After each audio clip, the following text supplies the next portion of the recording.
Everyone's trying to get to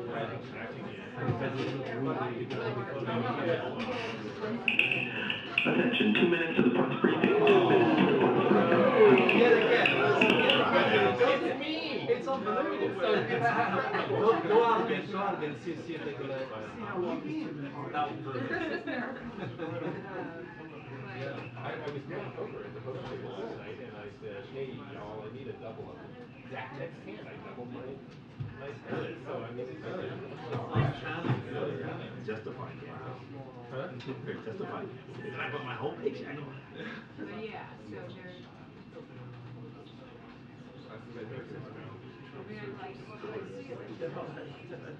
Oh, my friend.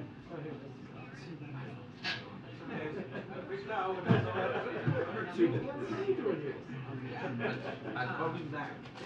You're coming back. Yeah. How are you doing? Good. Yeah, that's over there. Hey, long time no see.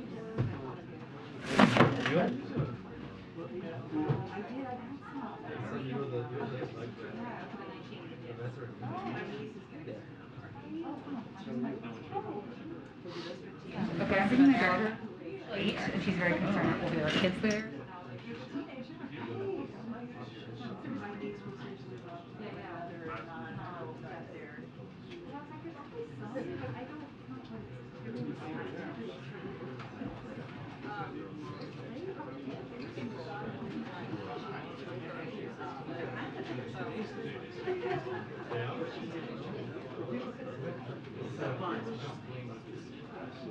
Wednesday from cheer.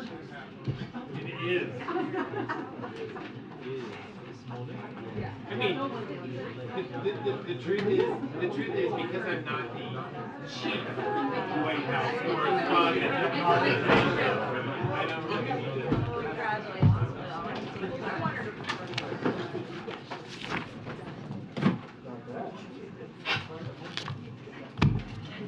Almost like you guys were not expecting me to be out. I don't know. I don't know, right? You know, as we go into 2023, you know, it's going to do things a little different.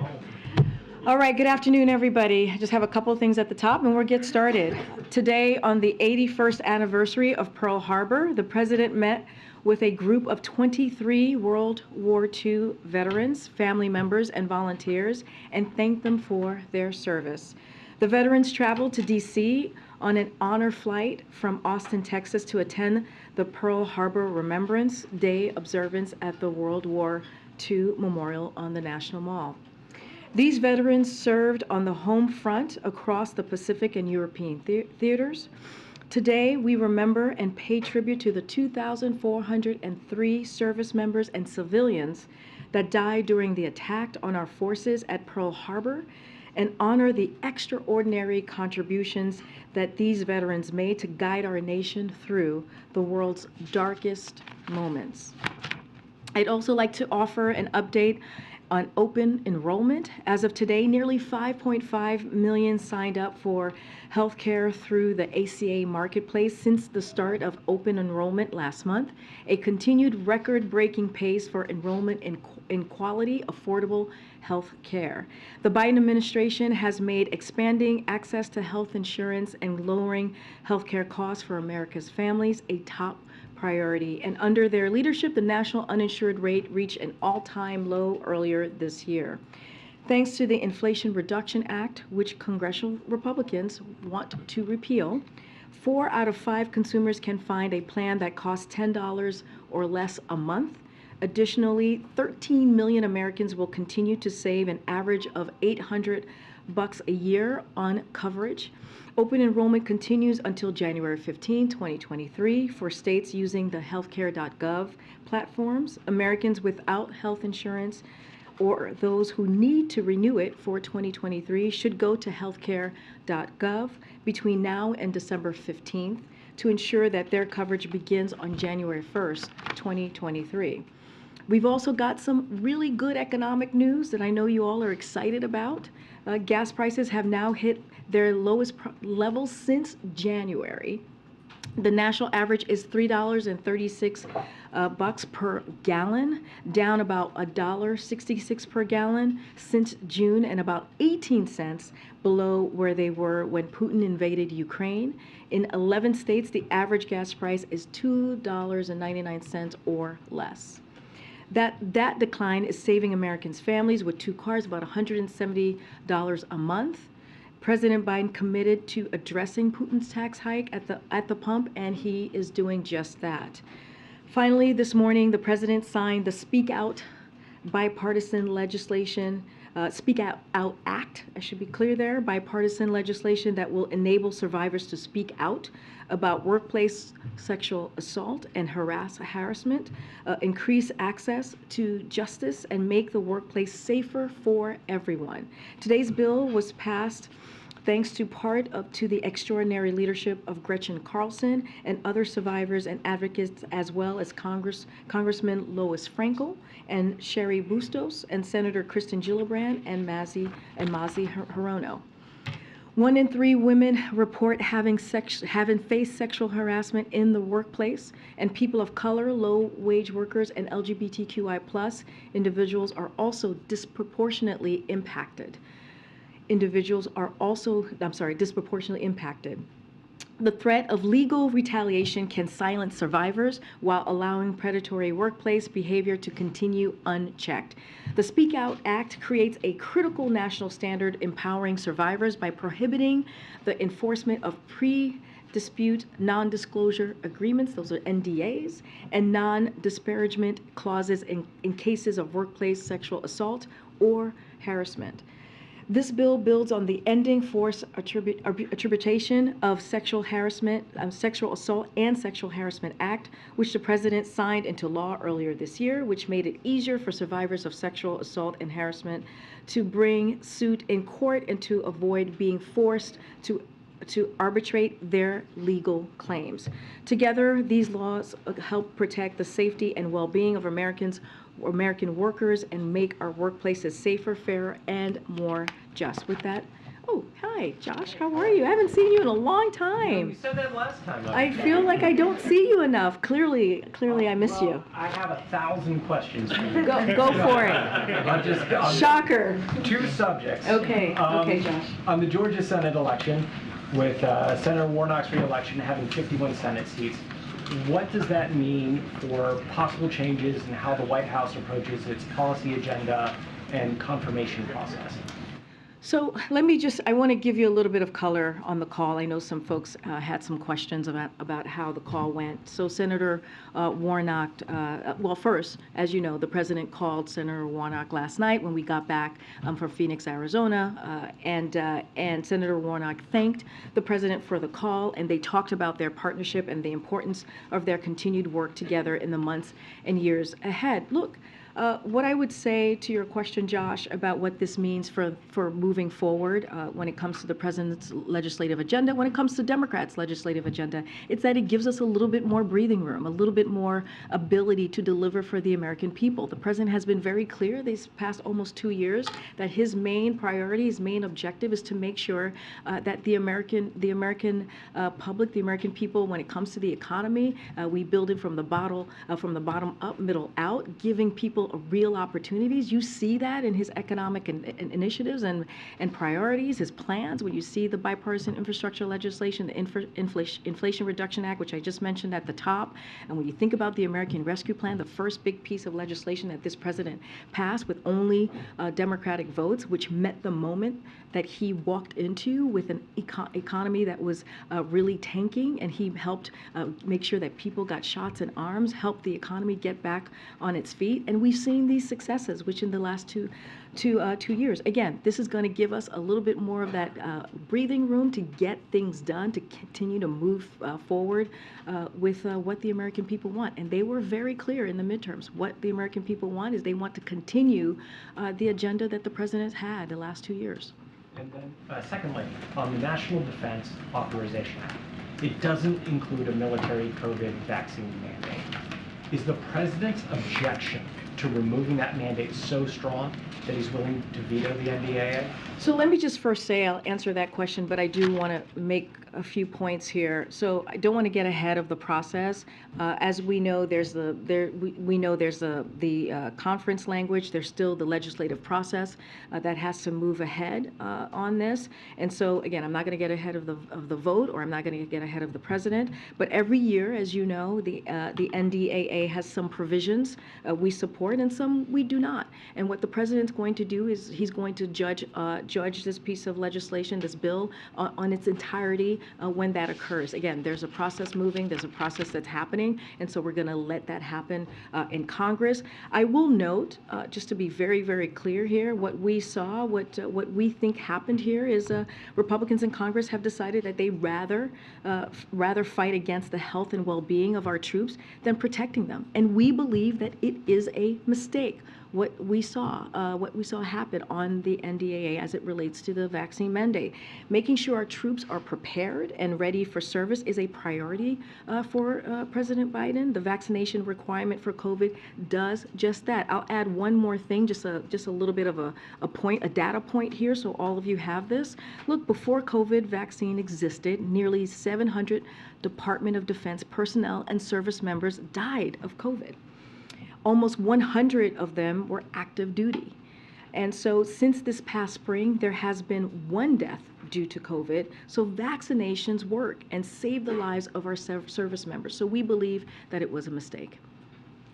I just want to go back to your comment on breathing room that you just said. If you could, with a look ahead going forward, lay out for us where you think you'll have the most breathing room.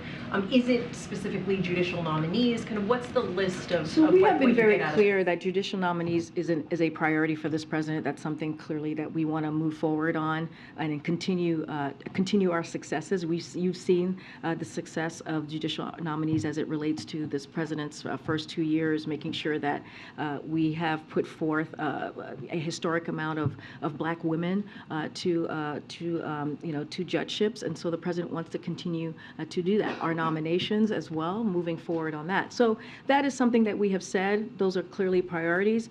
Don't want to get too far ahead of what the president wants to do or what that legislative process is going to continue to have those conversations, congressional leadership. But again, look, we saw the results. All of you reported on the results of the midterms, and the Democrats, and not just Democrats, pardon me, but the American people were very, very clear on what they wanted to see. They want Congress and the president to continue to fight for women's rights and our freedoms. They want to protect our democracy. They don't want our Social Security or our Medicare to be put on the chopping blocks, and that's what Republicans officials were putting out there as their plan. And so we're going to continue to deliver for the American people. What you saw Senator Warnock do and what you saw Democrats do this past election is run on the president's agenda, run on an agenda that was successful. And so that's what this was a success for Democrats, but also for President Biden. Why not lay out that agenda now, given that the results are in? So if you could walk us through the thought process behind that, when we then might hear the president, are we going to hear some kind of speech on that? And then just quickly, what is sort of the thought process in terms of bipartisan agreement? The president, after the midterms, had said that working with a divided chamber would be make life for Democrats more difficult. Does he still believe that, and what areas where they're? Can you say that last part again? That the president had said that a divided chamber in the Congress would make the reality for Democrats in Washington working more difficult. It would be tougher to do your job, get things passed if you don't have a House. What going forward, kind of where are the areas of bipartisanship that you could? So look, there's so many areas of bipartisanship that the president sees when it comes to delivering for the American people on the economy, on health care, on issues that they truly care about. We can do that in a bipartisan way. there's no reason that couldn't be done. You know, we talk about the government funding. Last year, it was done in a bipartisan way. This year, it should be done in a bipartisan way, because when you think about what the specifics are in that funding, you think about public education, you think about public health, right? You think about our national security. All of those things are not partisan issues. But I will also say, when the president had his meeting with the Big Four, the Republican and Democratic leadership in Congress just last week, he was very clear. You saw the readout, and you heard me say this as well, which is, this past almost 2 years, there were more than 200 pieces of legislation that the president signed into law that were bipartisan. So it is possible to get things done. The president was in Phoenix, Arizona. He talked about the CHIPS and Science Act. That was done in a bipartisan way to bring back jobs to the U.S., manufacturing jobs in the U.S. And under this presidency, more than 700,000 manufacturing jobs have been created. So there's ways to do that. The bipartisan infrastructure legislation, a historic piece of legislation that's going to fix our infrastructure and our roads, our tunnels, our bridges, and that was done in a bipartisan way. So there's many ways that we can do that. The president is willing to reach across the aisle, as he has been throughout his career, to get things done for the American people. The timeline he'll lay out the legislative agenda. Again, I don't want to get ahead of the president. I will let him, speak to that when the time comes. What I'm saying is the president is going to continue to have conversations with congressional leaders. He did just last week, just a week ago or so. And he wants to make sure that we can continue moving the country forward in a way that helps the American people. Thanks, Karine. So the deadline for Biden to decide whether to declassify thousands of documents related to the assassination of John F. Kennedy is looming. It's December 15th. Is that declassification still on track, or will the administration seek to extend? I don't have an update for you on that particular question on declassification of those documents. Once we have more to share, we certainly will. I don't have anything to preview at this time. One more thing. I wonder if you can preview some of the remarks Biden's going to make tonight at the vigil for victims of gun violence. And he's spoken frequently on the campaign trail in public about the desire for an assault weapons ban. Is that out of the water now that there's divided government? There's 51 Democratic senators now, so that matters. Like I said, it'll make things a little bit easier. But yes, to your point, it is a divided government. But look, far too many Americans are losing their lives and loved ones to gun violence. We are seeing communities being broken up, families being destroyed because of gun violence. And so tonight, the president will join survivors and families impacted by gun violence to deliver remarks at the 10th annual National Vigil for all victims of gun violence. The vigil is a service of mourning and loving remembrance for all who have fallen victim to the ongoing epidemic of gun violence in America. As you all know, as you just mentioned, a little bit about the assault weapons ban, but also the president signed the most significant gun safety legislation in 30 years this summer, but he feels it's not enough. He believes that we need to do more, and he's been very vocal about that these past several months. He continues to call for an assault weapons ban to be passed by the Senate and send it to his desk. So he's never going to stop showing up. He's never going to stop talking about this. He believes that speaking up and making sure that the American public is aware what his priorities are is important as well. And look, and fighting for the scourge of gun violence that is killing our kids, leaving holes in our families, and tearing up communities, tearing our communities apart. So he's going to continue to speak to that.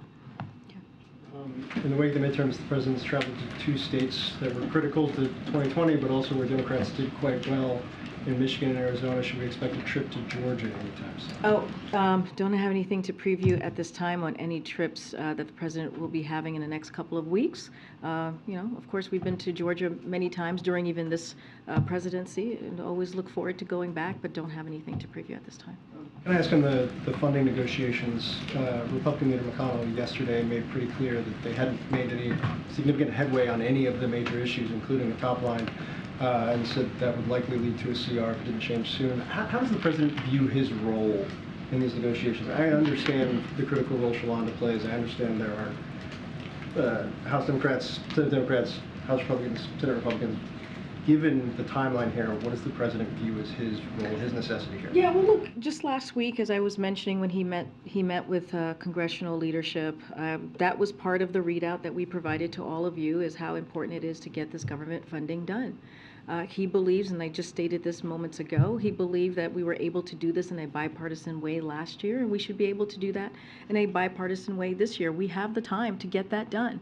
And to your point, yes, our OMB Director, Shalonda Young, is leading the process. She knows how to get this done. She knows how to reach across the aisle to make sure that we deliver for the American people. These are not partisan issues. These are real critical issues that we're talking about. We're talking about the different specifics of the government funding that matter to the American people. So, like I said, the president spoke to leadership last week. It was part of the readout that we provided to all of you, and he'll continue to have those conversations. Just real quick, is the administration at this point opposed to any CR into next year? Look, I'm not going to get ahead of what's happening right now in Congress. What we believe is that we should be able to have an omnibus bill like we have done in the past, and it should be bipartisan, and we have enough time to get that done. Okay. Thanks, Karine. Is the White House following the events in Germany in which 25 members of the far-right group were detained for planning to overthrow the state? And is the U.S. offering any help or intelligence gathering on that? So we applaud the German government and its law enforcement and special forces for their diligence in combating violent extremism and keeping their citizens safe and their government facilities secure. We would refer you to the German government specifically and law enforcement authorities for questions about the investigation specifically on that. We remain in close contact with our government counterparts and are standing by to assist if asked. Also on foreign policy, is the White House concerned about Belarus moving troops? Is there concern that might be the opening of another front in Russia's war against Ukraine? So look, we have been very clear about what Russia is doing, right? We've been very clear that it is important to stand with the Ukrainian people. It is important for us to help the Ukrainian people fight for their democracy, fight for their freedom. And that's what we have done. That's what the president has done along with our partners and allies and bringing NATO together in a historic way. And so that's what we're going to continue to do. And we're going to be very clear and loud about that and say that we applaud what the Ukrainian people are doing. And when it comes to what we're seeing from Russia, they are the ones who are attacking another country. They are the ones who are stepping on their freedoms, on their democracy, and we have to continue to call that out, and we have to continue to make sure that we're providing the assistance to Ukrainian people to continue to fight. So we've been very clear on that. We've been very clear on it's important that folks stand on the right side of history on this when it comes to fighting for democracy.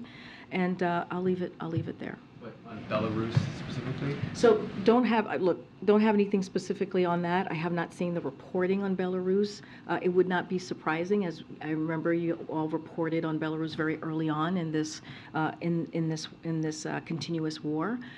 But again, the president has been very clear. It is important to stand with the Ukrainian people as they're fighting for their lives, as they're fighting for their democracy and their freedom, and being on that side of history is incredibly important. Thanks, Karine. I want to follow up on the vigil that the president's going to attend tonight. In the wake of the mass shootings in Colorado and Virginia, the president said he wanted to revive his push for the assault weapons ban. Where does that stand? Is he going to push for that in the lane back? So, look, just speak a little bit to why the president continues to talk about this, and I spoke about it just a moments ago. He believes that it is incredibly important as president for him to continue to speak to this, for him to continue to put this at the forefront, the importance of getting the assault weapons ban. And he is grateful for the bipartisanship that we saw just months ago on getting that gun reform to really fight gun violence, something that we hadn't seen in 30 years. years, but he believes we need to do more. It's not just the legislation, it's also the work that he has done throughout his administration. The president put out the Safer America Plan, which is a roadmap for additional actions needed to reduce gun crime. As part of that, the president continues to call again for assault weapons ban to be passed by the Senate, and he believes that is one of the best actions we can take to reduce gun violence and save lives. And the president feels very strongly about that. And whether it's in the next 3 weeks or beyond, the president is not going to take his foot off the gas pedal on getting that done. Again, he's going to continue to talk about that.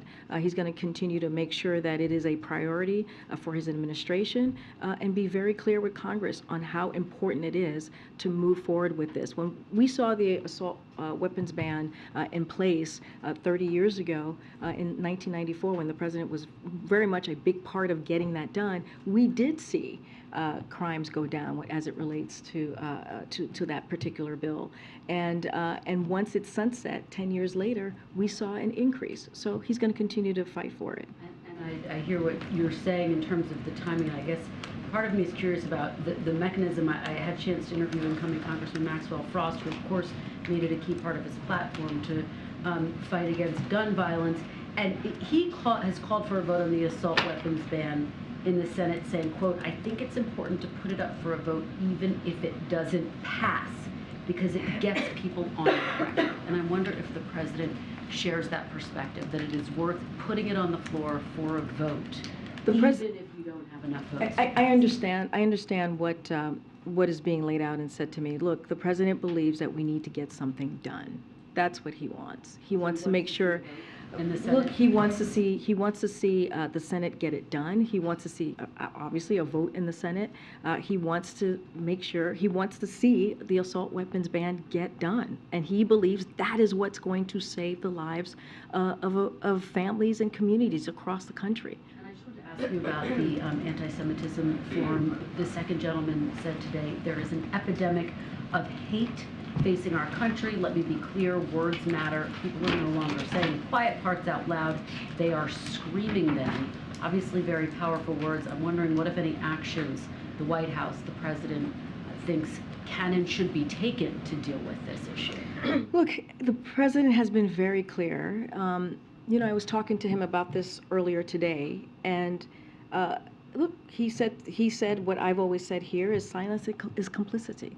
Right? And that is true. And we need to speak out against hate, bigotry, anti-Semitism, and Holocaust denial are disgusting and have no place in America, period. Let's not forget, in 2017, the president put forth an op-ed that talked about what he saw in Charlottesville and the hatred, the anti-Semitism that we saw, that you all reported on. And so he has been consistent on calling that out, talking about the soul of our nation, talking about how important it is to really speak out against this type of hate that we're seeing. Given how critical it is to the president, why didn't he attend today? Why didn't he make remarks? Look, here's the thing that I want to be really clear about. Again, I just talked about 2017, how the president has been out front. He was out front as a former vice president. He put out, again, an op-ed being out front on this critical issue and what we were seeing, and someone lost their lives, right? Someone lost their life on that day. When he decided to run in 2019 to be president, he talked about the soul of a nation. He talked about the increase of hate and what he was seeing. And there's been many times at this podium, and many times this president himself has called out the bigotry, the anti-Semitism that we have been seeing, and he'll continue to do that. I talked about this, how important it is for the second gentleman because of his historic role. And how he belongs to the Jewish community, and how important it was for him. And again, he represents the administration. He is the second gentleman. But look, just a couple of things I do want to lay out what we have done. At September's United We Stand Summit, our administration announced a series of actions and commitments to take on hate-fueled violence. President Biden has established the first ambassador-level special envoy to monitor and combat anti-Semitism, and appointed the renowned Holocaust expert to the role. So these are actions that he has taken most recently in the last almost 2 years. And I think that shows his commitment to this issue. That shows his commitment in fighting anti-Semitism and fighting hate. What about the Biden? Thanks, Karine. Senator Manchin now has an amendment to the NDAA he's hoping to advance on the floor for his permitting reform provisions. Does the White House continue to support the effort at this stage?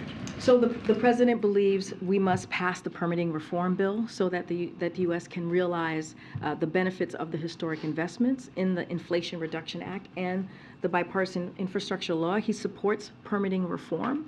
As I said just a couple days ago, we will continue to work with Congress and find the best path forward so we can enact this bill. So it is a priority for this president. If I could just follow up to your answer to Josh's question, and I think John Kirby said the same thing this morning, that it was a mistake for the provision rescinding the vaccine mandate to be included in the NDAA. But specifically, Josh asked you if the president would veto the NDAA if the provision remains. Is the president threatening to veto the NDAA? I just answered that question, which was there's a process in place. We talked about the conference language. There's a legislative process that has to go forward, right? I'm not going to get ahead of votes. I'm not going to get ahead of what that process is going to look like. The president's going to look at the NDAA in its entirety and make his judgment on that. And I'm not leaning any way here. I'm just laying out the facts of how this works. Okay. Thanks, Karine. Following up on Kristen's question about the assault weapons ban push from the president, he said specifically on Thanksgiving that he was going to count the votes to see if there were enough votes to do anything during the lame duck. Has he counted the votes? Has he made any determination? Look, I don't have any determination to share with you at this time. What I can say is the president is committed and believes that we need to get an assault weapons ban. He has been very, very clear about that. He's appreciative of what Congress was able to do with the piece of legislation that got passed just a couple of months ago on making sure that we deal with gun violence in our communities. That was something that we hadn't seen in 30 years, but he believes we need to go further. Again, I tried to explain a little bit about his thinking, about why he continues to talk about this. He believes it's important for him as the president of the United States to have this conversation, to put this at the forefront and continuing to do this because we're seeing what gun violence is doing and how it's destroying our communities and what it's doing to our communities. To make a determination on votes in the lame duck? Look, there's a lot happening, right, in the next couple of weeks. I just said whether this happens in the next 3 weeks or beyond, this continues to be a priority for this president. Is the administration following the situation in Peru where the president says he is going to dissolve the Congress before a third impeachment vote? Do you have any response or comment to that? So we've seen the reports, and I believe the NSC team is looking at that. Of course, this is a developing news, and I don't have anything to share on that today. But again, we've seen the reports, and NSC is certainly looking at this. Okay, JJ. Georgia elections official Brad Raffensperger said yesterday that he'd like to see Georgia lawmakers take a look at ranked choice voting or runoff alternatives. Does the White House have any thoughts on the structure of state elections or whether archaic election systems need to be updated or changed? So don't have any position from the White House to share on this today. Of course, I've read the reports. I just don't have anything to share at this time.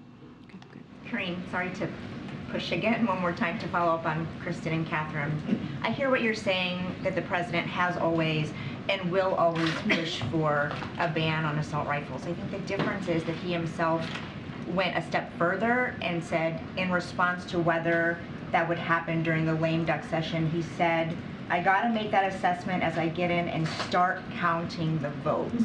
So I guess my question is, I know you said a determination hasn't been made, but has he started counting the votes? Are there conversations between him and lawmakers about where they stand? So look, the president has always been very clear to lawmakers that he has conversations with how important it is to get the assault weapons ban done. That is something that has been continuous, and that has happened across his administration, across a couple of months of his administration. That will never stop.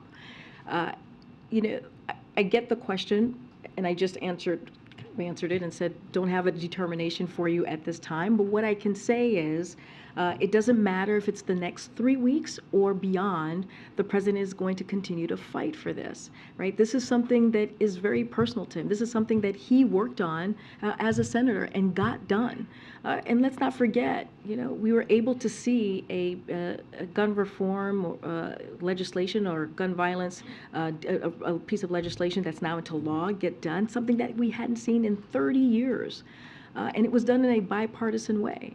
So the president's going to continue to fight for this. He believes that getting this done, getting the assault weapons ban, is going to save lives and is going to save communities. And so he's going to put this at the forefront, continue to talk about it, and work very hard to get that done.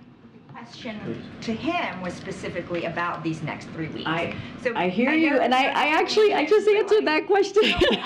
Can you just tell us whether that process has started to count the votes? Look, I don't have anything else to preview for you, or if that process has occurred or happened. I hear what you're saying. I am telling you, it is a priority for this president.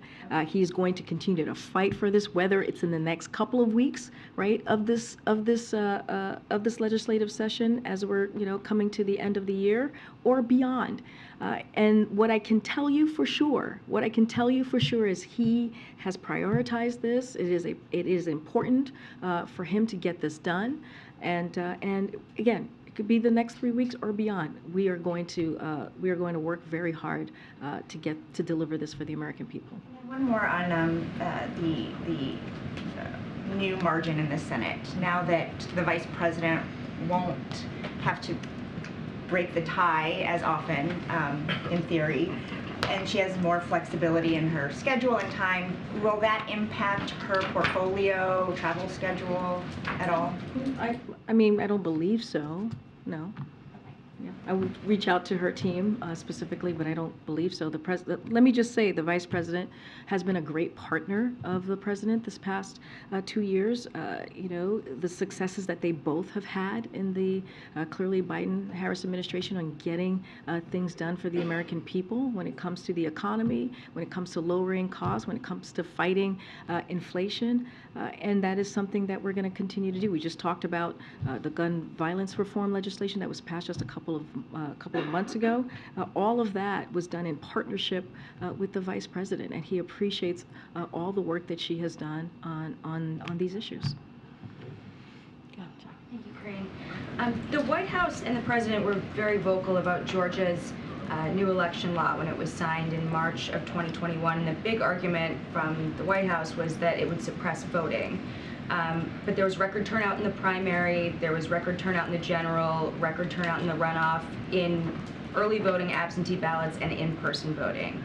So is the DOJ going to drop their lawsuit against the state? I can't speak to DOJ's actions and what they're going to do. The president, though, called it Jim Crow in the 21st century and a blatant attack on the Constitution. So does he still see it that way? I'll say this. I'm not going to speak to the Department of Justice legal actions. That's something for them to speak to. What I can say, and not going to get into specifics of your question, but you all reported this, that there was suppression, that we saw that throughout the Georgia election. So that is something that was been reported on. So I leave it to those reports. But look, even with that, the American people came out. They came out in historic fashion to make their voices loud and clear. When it comes to democracy, when it comes to protecting our democracy, when it comes to making sure that we're protecting our economy, we're protecting Social Security and Medicare. This is something that the American people spoke very loud and clear. And they did that because of the success that the president has had on his legislative agenda, because of what the president has been able to deliver, because of what Democrats has been able to do, and making sure we had a sharp message for the American people to see the contrast, right? Republicans wanted to put Social Security and Medicare on the chopping block. That's what they wanted to do. That was their plan. And people have said, I've heard some of your colleagues say earlier this morning that it was a stunningly bad cycle for Republican senators. And a lot of that is because of their agenda, is because they embodied the ultra MAGA ideas. And even with all of that, the American public came out and they put a lot of that to rest, a lot of what the Republican officials were putting forth, their plan to rest. And they said it very loud and clear. We want the special interests to pay their fair share. We want Social Security. We want Medicare to be protected, and we want women's rights to be protected as well. One more on Twitter, Karine.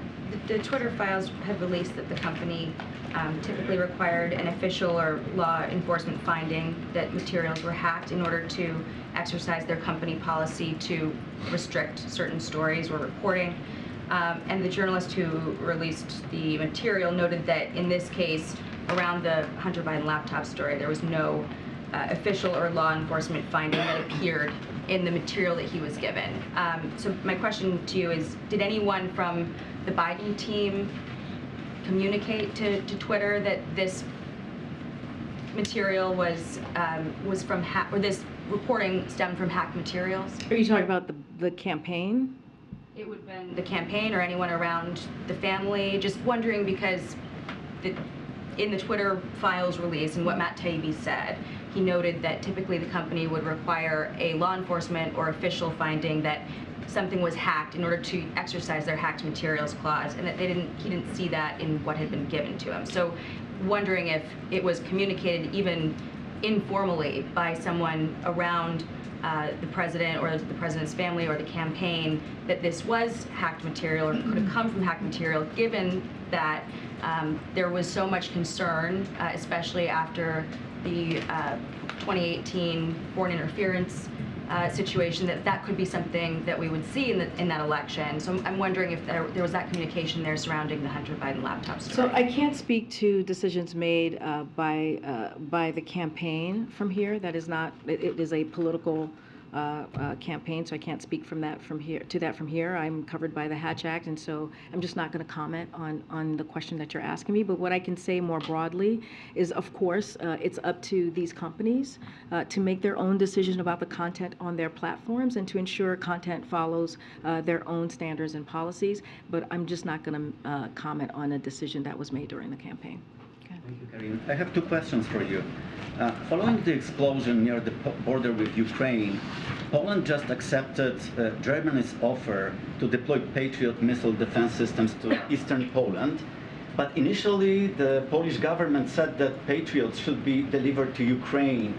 So can you comment on the deployment? And I'm wondering if the president sees a need to transfer Patriots to Ukraine, either by NATO or the US, considering continued Russian attacks on civilian infrastructure in Ukraine. So to your first question, so we would leave it to Germany and Poland to speak about the specifics of what is being provided. That's for them, their own governments to speak to.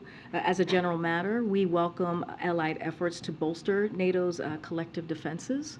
And to your last question about NATO and how this could be provided. Look, we're in close contact with Ukrainians about their security assistance needs, as you've heard us speak to many times from this podium, and have been working to provide Ukraine with air defense systems to help them protect their country. But again, I don't have anything to preview today for you today on that particular issue. Hungarian Prime Minister Viktor Orban said recently that Hungary will ratify Sweden's and Finland's membership in NATO early next year. Does the president have any update from Turkey, which it looks like will be the only holdout? So, look, I would refer you to the Turkish government to speak about their own position. It's certainly not something that we're going to do from here. But what I can say is that we have been a strong supporter of Finland and Sweden's applications for a NATO membership and work with the Senate to move quickly to ratify their applications. And so we have welcomed the rapid ratifications by our allies, and we urge all remaining allies to complete their own ratification process as quickly as possible. Thanks, Karine. Are you guys confirming reporting from Bloomberg today that the president will travel to Mexico and meet with the Mexican president on January 9th? and hold a trilateral with Lopez, Obrador, and Trudeau on January 10th for the North American. We're still working through the plans. Nothing has changed since I was last asked this question, and we'll let you know if we have anything more to share. And on the U.S.-Africa Leaders Summit, are there any details you can share about any bilateral meetings he's holding? And given the focus of competition with China and the national security strategy, do you expect it to be a big topic at next week's summit? So I don't have any bilateral meetings to share at this time on the Africa Summit, Leader Summit that's happening next week, as you just stated. And I mentioned this a little bit at the end of our of the briefing on Monday. We've invited 49 African heads of state to Washington, D.C. for a 3-day summit to highlight how the U.S. and African nations are strengthening our partnerships to advance shared priorities. The summit reflects the U.S. strategy towards sub-Saharan Africa, which emphasizes the critical importance of the region to meet this era's defining challenges. We will have more, as we do normally, background calls and more to share on what is to be expected during that 3-day summit. Thanks, Karine. My colleague had asked you on Monday about the drug shortages question, and just wanted to follow up on that. Is this something that the president has been engaged in? Has he been briefed on medicine shortages? So let me just say this and share where we are. So as I've said, as you mentioned on Monday, I was asked by your colleague, I believe Ben, the administration is closely monitoring for the possibility of any national shortages. Medicine shortages are not uncommon and is closely monitored and led by FDA and HHS, who are experts on this, right? This is their focus. Health officials are in close communication with manufacturers around these medicines. While we cannot force a manufacturer to make more of any drug, the conversations have been focused on understanding their supply and production levels, as well as if there are any needs that we can assist with to ensure steady supply. We stand ready to help if there is a need. As part of these conversations, FDA and HHS are in touch with manufacturing associates who continue to tell the public that they are seeing strong supply chains for these products. So that work, again, is ongoing. And as a reminder, we stand ready to help states and jurisdictions as they face the confluence of winter illness. But also importantly, we are aggressively pushing everyone to get their flu and COVID shots. I said this on Monday. It is important to do. That is how folks are going to protect themselves and their families, especially as we're going into continuing the holiday season. So we stand ready to provide resources to states like ventilators and PPE, as well as personnel to help in hospitals. Just last week, Secretary Becerra sent a letter to the nation's governors reminding them to request those resources if they need it. Again, this is something that FDA and HHS is managing, but as I just stated, we are ready to help when needed, when those requests come in. The FDA and agencies don't have much visibility into supply chain issues. They've said that they're really dependent on the industry to give them information on any issues and whether there are shortages. Does the White House think it's time for the FDA to get more involved so that they can get better information from companies? Well, I just stated in my layout here that FDA and HHS are in touch with manufacturing associates who continue to tell the public that they are seeing strong supply chains for these products. So that's what they're hearing. That's what we're all hearing from these manufacturing associations. So I'll leave it there. But again, I would refer you to FDA and HHS, as they are indeed the experts on this. But I've been very clear. You saw Secretary Becerra's letter that I just laid out. We are ready to help, and we have told states to certainly ask for help if they need it, and we will be ready to act. Following up on the question about whether concrete actions are expected out of today's roundtable on anti-Semitism, one of the Jewish groups that participated is calling for a national strategy to address the issue, but another wants the president to appoint a task force charged with creating the national action plan. Is the administration looking at anything like either of those proposals? So that meeting just occurred, I think, at 11 o'clock. I don't have any a clear readout on what was actually asked or talked about. I know you just laid out a few things, so we just need to go back to our teams and see how we're going to move forward. Don't want to get ahead of what could be put forward on the next steps. Just don't want to get ahead of that. Way back. Yeah, thanks, Karine. On TikTok, I'm going to ask you about, so Maryland and South Dakota became the latest 2 states to ban TikTok on state devices. Is the federal government, is the president considering doing something here? So I'm not going to comment on TikTok while a CFIUS, the Committee on Foreign Investment in the United States, review is ongoing, as you know, to address concerns posed by this particular app. Generally speaking, the Biden administration is focused on challenge of certain countries, including China, seeking to leverage digital technologies and America's data in ways that present unacceptable national security risk. But again, I'm just not going to comment on a ongoing review. One more on President Xi is now in Saudi Arabia speaking with the king and the crown prince. There was much fanfare around his visit. Does the president feel slighted at all with his visit, which didn't get as much pomp and circumstance? I'm sorry, say that one more time. So there were dances and fanfare around the visit from President Xi coming in. The president didn't get the same kind of reception in Saudi Arabia, and I'm wondering if there's any slight. They met in Bali, right? I'm talking about when the president went to Saudi Arabia to visit the MBS and the Crown Prince. And so your question is? The question is, does he feel slighted that there wasn't the same kind of fanfare? No, not at all. We're going to keep moving. Go ahead. First on NDAA, something that wasn't in the draft that got released today is legislation to prevent a future president or President Biden from imposing a Schedule F and moving gobs of civil servants into the accepted service. Would the president, I won't ask you if he would veto the NDA without it, but would the president support or encourage adoption of an amendment to prevent this from happening in the future? It was one of the first things he did as president. So look, I want to be very clear. It's still, this is still in process. We know, one thing very clearly with is the vaccine mandates, and there's still a process going, a legislative process going. Don't want to get ahead of that. So just not going to comment right now as there's negotiations and this piece of legislation is still moving through the process. Second, there are reports in the last day or so that the president is poised to appoint a new Northern Ireland envoy, but that envoy would focus more on economic development than the Brexit Northern Ireland Protocol border situation. If the envoy will not be focused on that, does the president plan to get more involved to ensure a smooth implementation of the Good Friday Agreement? The 25th anniversary is coming up in a matter of months. I'm not going to get ahead of the special envoy and what their purview is going to be or not be. I'm just not going to get ahead of that. Okay. Thank you, Karine. I just wanted to follow up on TikTok. I know you said you can't comment, but the U.S. business operations of the company have effectively been in question for nearly 3 years. And I'm wondering at what point you think there might be an outcome one way or another on whether it can operate here.